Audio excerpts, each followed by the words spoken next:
भारत के राजस्थान राज्य के जयपुर शहर से 10 किलोमीटर दूरी पर स्थित एक ऐसा किला जो जाना जाता है अपने खूबसूरत वास्तुकला, नक्काशी और उन्नत कारीगरी के लिए।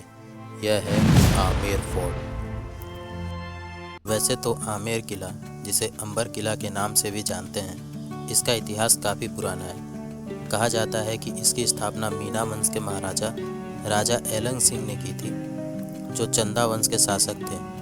उनके पश्चात महाराजा जय सिंह प्रथम ने इस किले का विस्तार किया और इसमें दीवाने आम, दीवाने खास, गणेश पोल आदि का निर्माण किया। किले में प्रवेश करते ही आपको दो मुख्य द्वार देखने को मिलेंगे। एक जो पूर्व दिशा में है, जिसे सूर्य पोल के नाम से जानते हैं, जिसे राजा और उनके खास मंत्री प्रवेश करते थे। दूसरा द्वार है चंद्र द्वार, जिसे आम नागरिक, व्यापारी और जनता प्रवेश करते थे। टिकट की प्राइस की बात करें तो अगर आप ऑनलाइन लेते हैं तो ये टिकट आपको 100 रुपये की पड़ेगी और यहाँ काउंटर से लेंगे तो 102 रुपये की पड़ेगी इंडियन पर्सन के लिए। तो चलिए टिकट लेते हैं, फिर चलते हैं। सूर्य द्वार या चंद्र द्वार से अंदर आते ही आपको एक प्रांगण दिखाई देगा, जिसे उस समय जलेब चौक के नाम से जानते थे। जलेब एक अरबी शब्द है जिसका अर्थ होता है सैनिकों के एकत्र होने का स्थान। यह आमेर महल के 4 प्रांगणों में से एक है। इसका निर्माण सवाई जयसिंह ने करवाया था। यहाँ पर सैनिक परेड करते थे और जो आप ये कमरे देख रहे हैं, यहाँ सैनिकों के निवास स्थान है, जहाँ सैनिक रहा करते थे। और नीचे अस्तबल था, जहाँ घोड़े को बांधा जाता था।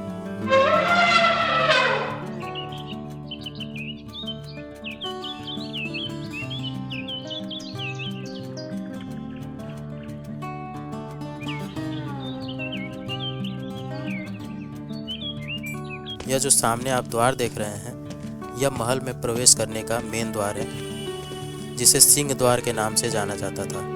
सिंह द्वार नाम रखने के पीछे कारण यह है कि इसे शक्ति का प्रतीक मानते थे, इसलिए इस द्वार का नाम सिंह द्वार रखा गया था। सिंह द्वार से अंदर प्रवेश करते ही आप जो यह प्रांगण देख रहे हैं, यह इस फोर्ट का दूसरा प्रांगण है। यहाँ पर राजसी कार्यक्रम हुआ करते थे और जब दीवाने आम लगता था तो आम जनता यहाँ पर बैठा करती थी और राजा उनकी समस्याओं का निवारण करते थे।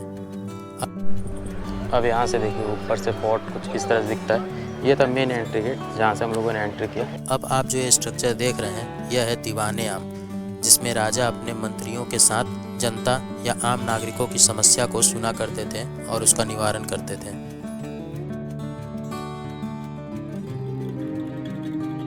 इसको भी आप देखेंगे ना, तो ये जो बनी हुई है वो रेड सैंड स्टोन से ही बनी हुई है।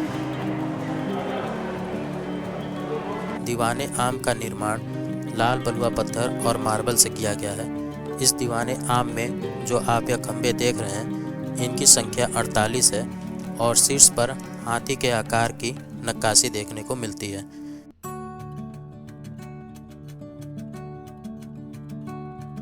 दीवाने आम के दाएं साइड में बनी यह जो स्ट्रक्चर आप देख रहे हैं, यह है 27 कचहरी, जिसे 27 रजवाड़ों का लेखा जोखा यहाँ पर रखा जाता था। इस जगह से आप बाहर की तरफ देखेंगे तो आपको केसर के बाग समेत एक झील भी आपको देखने को मिलेगी। केसर बाग इसे इसलिए कहते हैं क्योंकि राजा मान सिंह ने यहाँ एक बार केसर की खेती की थी, तब से इस बाग का नाम केसर बाग रख दिया गया। ये जो आप सामने वहाँ पे जो रोड देख रहे हैं, उसी रास्ते से हम आए हैं और अगर आप हाथी से आना चाहते हैं तो ये रास्ता जो है, इससे होते हुए आप फोर्ट तक आएंगे। अब इसके दाएं तरफ का जो आप यह स्ट्रक्चर देख रहे हैं, यह उस समय का स्नानागार है, जिसके अंदर आपको उस समय के शौचालय और मसाज घर के साथ साथ एक बाथटब देखने को मिलेगा। तो इस तरफ है इनका पहले का शौचालय और इस तरफ अगर आप जाएंगे तो आपको यहाँ का बाथरूम मिल जाएगा, जहाँ पे स्नान करते थे। यहाँ पे ठंडे और गर्म दोनों तरह के पानी जो है वो आती थी। ये देखिए कुछ इस तरह से पतले पतले रास्ते, और ये है स्नान घर। ये देखिए कुछ इस तरह से, और इसमें जो आप छोटे छोटे वो होल देख रहे हैं, उसमें से ठंडे और गर्म पानी इसमें आते थे और इसमें बैठ करके स्नान जो है वो करते थे। अब इसके ठीक बगल में आपको जो ये स्ट्रक्चर दिखाई दे रहा है, यह महाराजा के महल में जाने का मुख्य रास्ता है, जिसे गणेश पोल कहते हैं। और इसके ठीक ऊपर जो आप ये जालीदार स्ट्रक्चर देख रहे हैं, इसे उस समय का सुहाग मंदिर कहते थे, जहाँ से महारानी पर्दा प्रथा को ध्यान में रखकर देखा करती थी और भवन में हो रहे कार्यक्रमों का लुत्फ उठाया करती थी।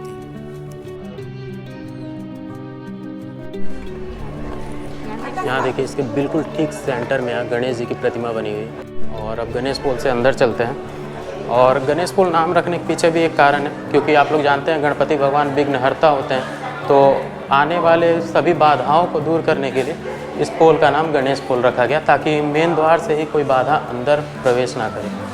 और ये देखिए अंदर आते कुछ इस तरह से सारा स्ट्रक्चर दिखता है।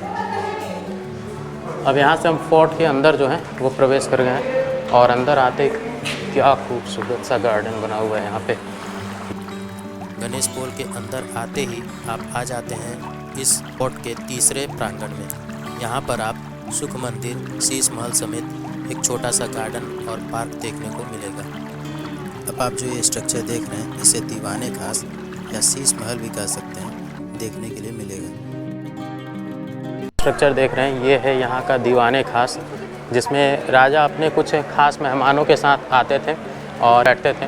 इस पर आप देख सकते हैं ग्लास की बहुत खूबसूरत कारीगरी की गई है। मैं थोड़ा अंदर से आपको दिखाऊं तो ये देखिए कितना प्यारा लग रहा है। ये देखिए इस तरह से कुछ ग्लासें जो हैं वो लगी हुई हैं ऊपर तक, और जब इस पर रोशनी पड़ेगा ना बहुत ही खूबसूरत चमकेगा। यहाँ से आप इसके सीलिंग को देखिए कितना प्यारा लग रहा है। इसकी खासियत यह है कि जब पहले के समय में यहाँ मशाल जलाया जाता था तो इसमें लगे शीशे, जो कि बेल्जियम से आयात किया गया था, सितारों के भांति चमकते थे। यहाँ राजा अपने मंत्री और महारानियों के साथ समय व्यतीत करने के लिए प्रयोग करते थे। इस शीश महल के दोनों तरफ महारानियों के लिए कमरे भी बनाए गए थे।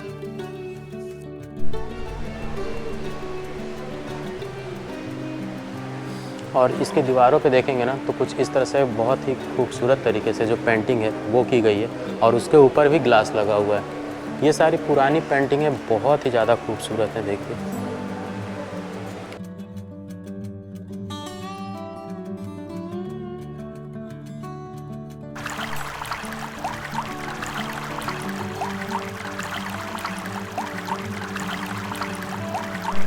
ये वाला जो हिस्सा था वो तो मैंने आपको दिखा दिया। अब चलते हैं इसके अपोजिट साइड, उधर वाला हिस्सा जो है वो मैं आपको दिखाता हूँ। और यहाँ भी देखिए बीच में कुछ इस तरह से फाउंटेन बने हुए हैं जो कि सभी चल रहे हैं। अब आप अपने सामने जो ये स्ट्रक्चर देख रहे हैं यह उस समय का सुख मंदिर है, जिसका प्रयोग राजा और उनके सदस्यों के द्वारा किया जाता था। यहाँ आप खूबसूरत मार्बल से बना झरना आपको देखने के लिए मिलेगा। स्त्रियों के लिए झूला लगा रहता था, जिसमें बैठकर वह गर्मी से राहत पाने के लिए झूला झूला करती थी और खूबसूरत बगान को देखा करती थी, और इस तरह उन्हें सुख का एहसास होता था, इसलिए इसका नाम सुख मंदिर पड़ा।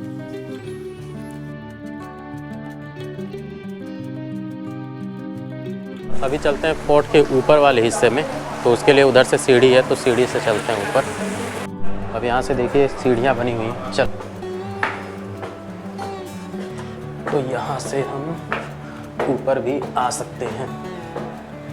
ये देखिए इस जगह तो डस्टबिन लगा के बंद किया गया, इधर से भी जा सकते हैं। ये देखिए ये अभी हम आ गए फोर्ट के टॉप पार्ट में,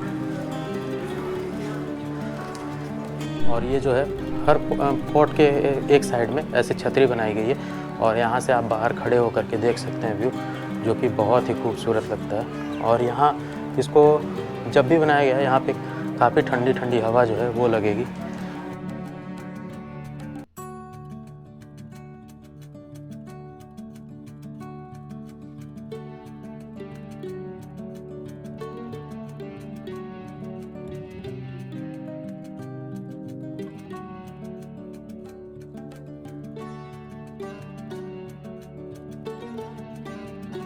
अब जो ये आप दीवार देख रहे हैं यह इस किले की तीसरी और चौथी प्रांगण के बीच की दीवार है, और यह दीवार इस तरह से ऊंची और बिल्कुल बंद इसलिए बनाई गई थी ताकि कोई भी दीवार के पार ना देख सके, क्योंकि दीवार के उस पार इस महल का चौथा प्रांगण है जहां महारानियां रहा करती थी। चूँकि पर्दा प्रथा था, इस वजह से इस दीवार को ऐसा बनाया गया था ताकि बाहर से कोई भी चौथे प्रांगण में ना देख पाए। जब हम अंदर आते हैं तो यहाँ कुछ इस तरह से एक पतली सी गली बनी है।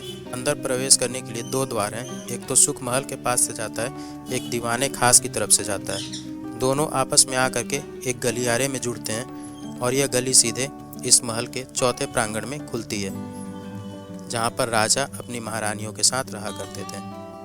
अब जो आप ये स्ट्रक्चर देख रहे हैं, यहाँ राजा मान सिंह अपनी 12 रानियों के साथ रहते थे। और यहाँ किसी भी बाहरी पुरुष का आना सख्त मना था। और आप ये जो कमरे देख रहे हैं, ये वही कमरे हैं जहाँ महारानियाँ रहा करती थी।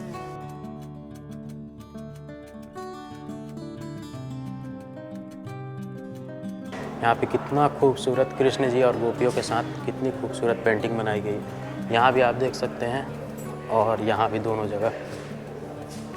और ये जो पूरा स्ट्रक्चर आप देख रहे हैं, इसको जनाना देवरी कहते थे। यहाँ पे जितनी भी रानियाँ रहती थी वो यहाँ पे रहती थी। और ये जो आप नीचे देख रहे हैं या ऊपर देख रहे हैं, ये जो कमरे टाइप के स्ट्रक्चर हैं, यहाँ पे सारी रानियाँ रहा करती थी। तो कुछ इस तरह से दिखता है जनाना देवरी। चूँकि महारानियों में एक दूसरे से थोड़ी ईर्ष्या की भावना रहती थी, जिस कारण से महाराज ने यहाँ एक गैलरी सुरंग नुमा आकृति बनाई, जिससे महाराज अलग अलग महारानियों के कमरे में जा सकते थे किसी दूसरी महारानी के जानकारी। ये देखिए, मैं जो सुरंग दिखा रहा था, ये इधर से होते हुए आ रही और इधर से आगे ऐसे ही निकल जा रही है इधर। ये देखिए, ये जो मैंने नीचे से रैंप से होते हुए आया था ना, वही रैंप है। और यहाँ से ये ऐसे होते हुए उधर से वो सुरंग इस तरह से बना हुआ है जाने के लिए। तो कुछ इस तरह से रैंप पे यहाँ से नीचे भी जा सकते हैं। यहाँ भी ऐसे छोटे छोटे कमरे बने हुए हैं। ये देखिए, नीचे आप एक छोटा सा स्ट्रक्चर देख रहे हैं ना, चौकोर। यहाँ पे तुलसी माता का पौधा लगा है, जिसे रानियाँ नहाने धोने के बाद, स्नान करने के बाद यहाँ पे पूजा करती थी। तो कुछ इस तरह से ये दिखता है पूरा। तो ये है फोर्ट का एग्ज़िट। और यहाँ से सुरंग भी है, वे टू टनल। ये रास्ता जाता है सुरंग के लिए। तो ये देखिए, कुछ इस तरह से है सुरंग के रास्ते। ये देखिए, यहाँ से जाती है सुरंग नीचे। ये देखिए, अंदर से सुरंग कुछ ऐसी दिखती है। और देखते हैं कहाँ तक जा सकते हैं। ये देखिए, अंदर से कुछ ऐसी बनी हुई है सुरंग। और ये नींव पे बनी हुई है। जो ये पूरा महल है, उसके नींव पे इस सुरंग को बनाया गया है। ये देखिए, इस तरह से सुरंग। और ये पूरा जयगढ़ तक जाती है। कहीं पे तो ये ऊंची हो जाती है और कहीं पे इसकी हाइट बहुत कम हो जाती है।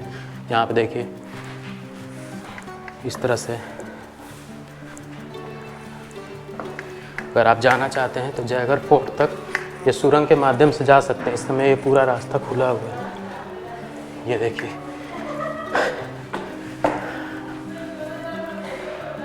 ऐसे होते होते सुरंग जयगढ़ फोर्ट तक निकल जाती है।